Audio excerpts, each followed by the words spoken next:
जय Jinendra. Hello friends, welcome to wings to dreams. Myself Khushi Jain from JNU MSRC Jaipur. And आज के इस video में मैं आप सभी के साथ डिस्कस करने वाली हूँ अबाउट एंटीनेटल केयर कि जब एक माँ गर्भवती बनती है तब से लेकर के जब तक कि उसकी डिलीवरी नहीं हो जाती उसके बेबी की, तब तक एक माँ को क्या क्या ध्यान में रखना चाहिए, क्या क्या ऐसे कारण हो सकते हैं जिनकी वजह से गर्भवती माँ का बच्चा गिर सकता है, या फिर क्या चीज़ें नज़रअंदाज की जाती है जिनका हमें ज़रूरी ध्यान रखना चाहिए। आज की इस वीडियो में मैं आपको उन सभी चीज़ों के बारे में बताने वाली हूँ जो एक माँ को गर्भवती होने के दौरान यानी कि 9 महीने तक जो केयर उसे करनी चाहिए, यानी कि कितनी बार उसे डॉक्टर को दिखाना चाहिए, कितनी विजिट्स मस्ट होती है हॉस्पिटल जाना, कितनी, और ऐसा क्या ना करे कि जिसकी वजह से कॉम्प्लिकेशंस प्रेगनेंसी में ना आए। तो चलिए दोस्तों, स्टार्ट करते हैं हमारा वीडियो। अगर आपने अभी तक हमारे चैनल को सब्सक्राइब नहीं किया है तो इमीडिएटली चैनल को सब्सक्राइब और वीडियो को लाइक भी कर दीजिएगा। और इसके साथ ही हम स्टार्ट करते हैं about the antenatal care. So, mother and child as a one unit. During antenatal period, fetus is a part of mother development of fetus is about 280 days. Child health is closely related to, मतलब ये है कि antenatal period जो होता है आपका 280 days का होता है, और चाइल्ड की जो हेल्थ होती है मैटरनल हेल्थ से क्लोजली रिलेटेड है। कुछ डिजीज़ और कुछ ऐसी कंडीशंस होती है माँ को गर्भवती के दौरान जिसकी वजह से फीटस के ऊपर, बेबी के ऊपर कई सारे साइड इफ़ेक्ट्स आते हैं। और after birth child is dependent on mother at least up to 6 to 9 month, है ना। यानी कि बर्थ के बाद भी माँ को क्या ध्यान रखना चाहिए वो हमें पता होना चाहिए। Mother is also the first teacher of child. आपको पता है माँ पहला गुरु होती है। So antenatal care is must important. अब अगर हम बात करें एंटीनेटल केयर की, तो what is this? It can be defined as a care provided by skilled healthcare professional to pregnant women and pregnant adults and girls in order to ensure the best health condition for both mother and baby during the pregnancy. इसका मतलब ये है कि माँ को और उसके बच्चे को सबसे अच्छी केयर मिले प्रेगनेंसी के दौरान, उसके लिए हम जो हेल्थ केयर दी जाती है by the professional and professional adolescents to all the women and pregnant adolescents girls को, that is known as the antenatal care, है ना। And this care should begin soon after conception and continue throughout the pregnancy. जैसा कि मैंने आपको कहा, जब से माँ को पता चलता है प्रेगनेंसी का, तब से लेकर के जब तक वो गर्भवती रहती है, उस पूरे टाइम पे आपको जो केयर करनी है वो एंटीनेटल केयर है। और इसी के लिए हमारे पास प्रधानमंत्री जी ने प्रधानमंत्री सुरक्षित मातृत्व अभियान भी चलाया है, that is more than 3.06 crore antenatal care checkups, जिसके अंदर इतने ज़्यादा, मतलब जो है 3.06 करोड़ एंटीनेटल चेकअप डेली हो रहे हैं। सो माँ की अगर माँ सुरक्षित है तो बच्चा भी सुरक्षित रहेगा। सो हमारा ये जो एम है एंटीनेटल केयर का, वो क्या है कि हम प्रमोट कर सके, प्रोटेक्ट कर सके और मेंटेन कर सके health of mother during pregnancy. यानी कि माँ जब गर्भवती है तब उसकी स्वास्थ्य को कोई दिक्कत ना हो, कोई भी हाई रिस्क के केसेस हैं हमें उन्हें डिटेक्ट करना है और आगे कोई कॉम्प्लिकेशन ना हो। जब माँ डिलीवरी के दौरान, जब डिलीवरी हो रही हो, तो एंजाइटी को कम से कम करना है। बच्चे की और माँ के मरने के चांसेस या फिर बीमार होने के चांसेस बाद में, उनको हमें कम करना है। To reduce the maternal infant mortality rate, to teach the mother element of child care, nutrition and personal hygiene, environmental sanitation की बच्चे की देखभाल कैसे की जाए, कैसे न्यूट्रिशन का ध्यान रखा जाए, पर्सनल हाइजीन और इन्वायरमेंटल सैनिटेशन, ये सारी चीज़ें कैसे की जाए, इस वीडियो में मैं आप सबके साथ डिस्कस करने वाली हूँ। इसी के साथ मैं आपको बताऊंगी कि to sensitize the mother to need for the family planning and to attend the under 5 accompanying the mother, यानी कि कैसे कैसे बच्चे का ध्यान रखा जाए और साथ ही मदर को कैसे बताया जाए आगे फैमिली प्लानिंग के बारे में। सो स्टार्ट करते हैं। सबसे पहले मैं आप सभी के साथ डिस्कस करना चाहूँगी about antenatal visits. Antenatal visits जो होती है हमारी, बेसिकली मोस्ट इम्पॉर्टेंट है। एंटीनेटल विजिट का मतलब जब आप गर्भवती हैं तब आपको कितनी बार जाना चाहिए, तो डॉक्टर के पास, तो 4 विजिट, यानी कि 4 बार डॉक्टर को दिखाना बहुत ही महत्वपूर्ण है। कब कब? पहले 12 सप्ताह में। दूसरी विजिट आपकी होनी चाहिए 14 से 26 सप्ताह के दौरान। तीसरी विजिट होनी चाहिए आपकी 28 से 34 वीक के, and fourth visit your should be about 36 week end term. Okay. So और साथ के साथ आपको जब भी आप जा रही हैं अस्पताल, तो रजिस्ट्रेशन जो है प्रेगनेंसी का विदिन 12 वीक्स, यानी कि फर्स्ट विजिट पे ही आपको करवा देना चाहिए। अब बात करते हैं early pregnancy detection is important for following reason, कि क्यों पहले ही पता चल जाए आपको प्रेगनेंसी का तो बेहतर रहेगा, और ऐसा किन कारण से है कि अगर ऐसा होगा तो इसकी वजह से आप प्रॉपर प्लानिंग कर पाओगे प्रेगनेंसी की, दोनों के लिए एडिक्वेट रहेगा for both mother and foetus. Last menstrual period आप अगर आपको पता होगी तो उससे आप expected date of delivery calculate कर सकते हो, जिसकी वजह से हम कॉम्प्लिकेशंस को रोक सकते हो और हमें पता चल जाएगा बेबी का delivering time. Health status of mother can be assess, it helps in timely detection of complication in early stages. ठीक है, तो हम कॉम्प्लिकेशन जो है अगर होने वाले कुछ तो उनका पता लगा सकते हैं। साथ ही अगर patient doesn't want to continue her pregnancy then we can refer her for abortion also. Early detection of pregnancy and care for the initial stage of facilities, a good relationship between care and pregnant women can be also given.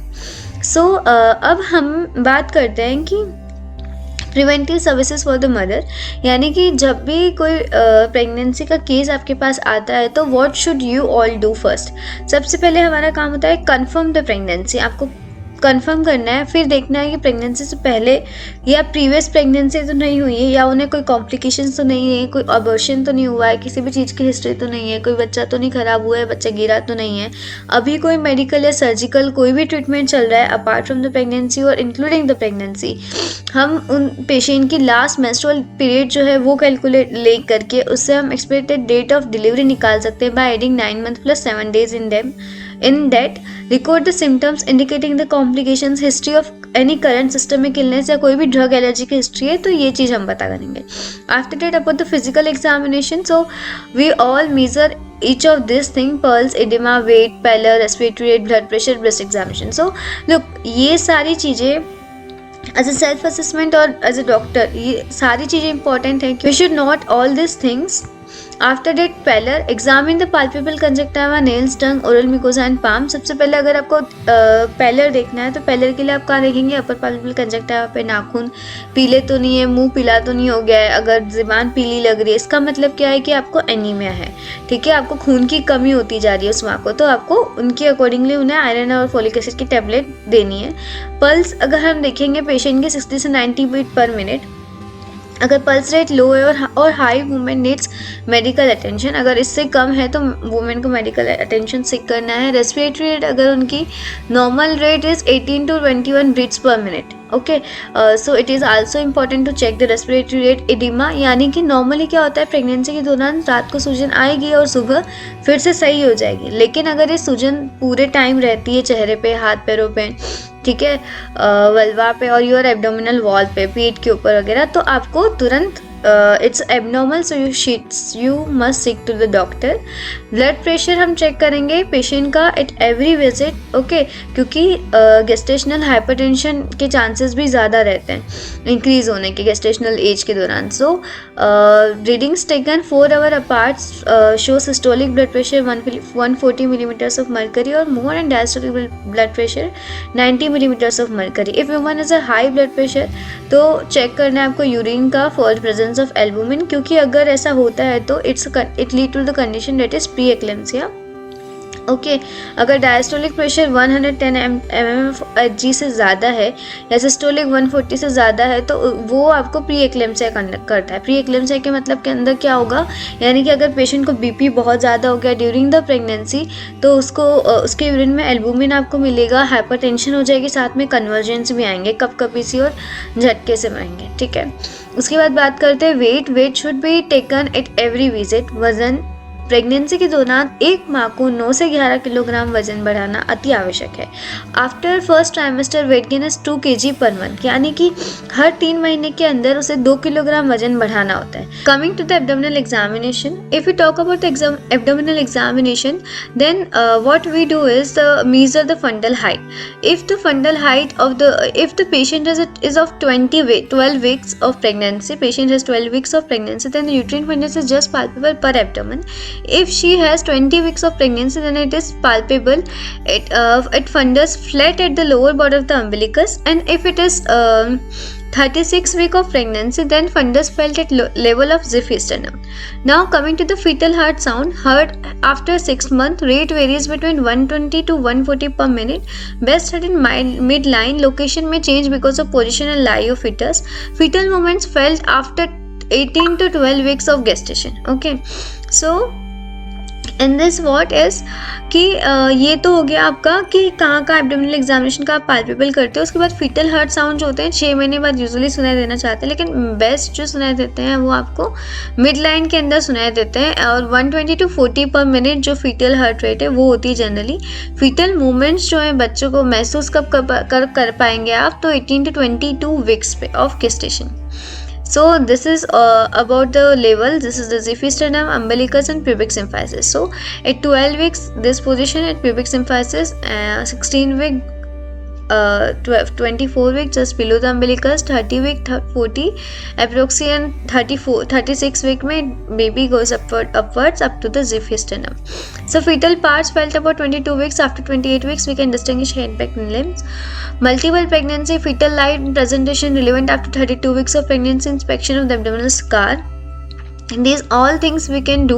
First of all is what कि जो foetal के parts है वो सारे के सारे 22 weeks के ऊपर आपको पाल्पेबल हो जाएंगे, ठीक है, यानी कि उसका सिर, बेक, लेम, ये सारी चीज़ें अबाउट आफ्टर 28 वीक्स, ठीक है। मल्टीपल प्रेगनेंसी तो नहीं, ये सब हम देख सकते हैं। कोई भी फिटल का लाइव मतलब प्रेजेंटेशन कैसा है, बेबी का हेड आगे या पीछे है, breech presentation, transverse presentation, cephalic presentation, so we can know all about that. Also if there is inspection of abdominal scar, कोई सर्जरी का मार्क या कि कोई और कॉम्प्लिकेशन तो नहीं है, that we can see. So इसी कारण एब्डोमिनल एग्जामिनेशन बहुत ज़्यादा ज़रूरी है।